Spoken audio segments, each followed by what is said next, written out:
एजे कील ने शाश्वत दंड और मूल पाप के खिलाफ व्यक्तिगत जिम्मेदारी और अनुपातिक न्याय, शाश्वत दंड और विरासत में मिली दोष की धाराओं के विकास से बहुत पहले नबी एजे कील ने न्याय और नैतिक जिम्मेदारी के बारे में एक गहराई से भिन्न दृष्टिकोण प्रस्तुत किया। उनके शब्द इस धारणा को तोड़ते हैं कि किसी को अनिश्चित काल तक उन गलतियों के लिए दंडित किया जा सकता है जो उसने नहीं की, या दूसरों की गलतियों के लिए ऐसे सिद्धांतों की पूर्वानुमान करते हैं जिन्हें हम आज तर्क और प्राकृतिक कानूनों के साथ संगत मानते हैं।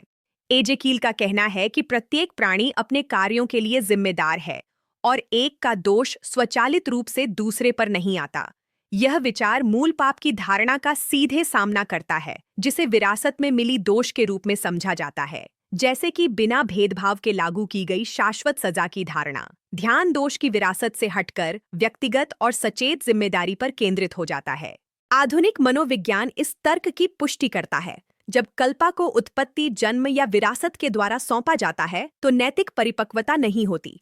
नैतिक विकास तब होता है जब व्यक्ति अपनी पसंद को पहचानता है, उनके परिणामों को समझता है और उनके लिए जिम्मेदारी लेता है। थोपित कल्पा, जो कार्रवाई से सीधे संबंधित नहीं है, भय और अधीनता उत्पन्न करता है, लेकिन आंतरिक परिवर्तन नहीं। स्पिरिटिज्म इस एजेकियल के शिक्षण को गहराई से महत्व देता है। यह स्पष्ट करता है कि आत्मा दोषी नहीं जन्म लेती, न ही उन गलतियों के लिए दोषी होती है जो उसने नहीं की। प्रत्येक चेतना अपनी यात्रा सरल और अज्ञानी शुरू करती है, जीवन के अनुभवों के माध्यम से धीरे धीरे विकसित होती है।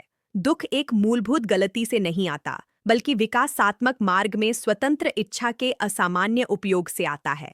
आधुनिक विज्ञान इस समझ को मजबूत करता है कि नैतिकता के संदर्भ में कोई विरासत का दोष नहीं होता। जीव विज्ञान आनुवंशिक विरासतें दिखाता है, नैतिक नहीं। मनोविज्ञान यह दर्शाता है कि आघात और पैटर्न पर्यावरण और शिक्षा के माध्यम से संचारित हो सकते हैं, लेकिन नैतिक जिम्मेदारी हमेशा उस व्यक्ति की होती है जो अपनी पसंदों के प्रति जागरूक होता है।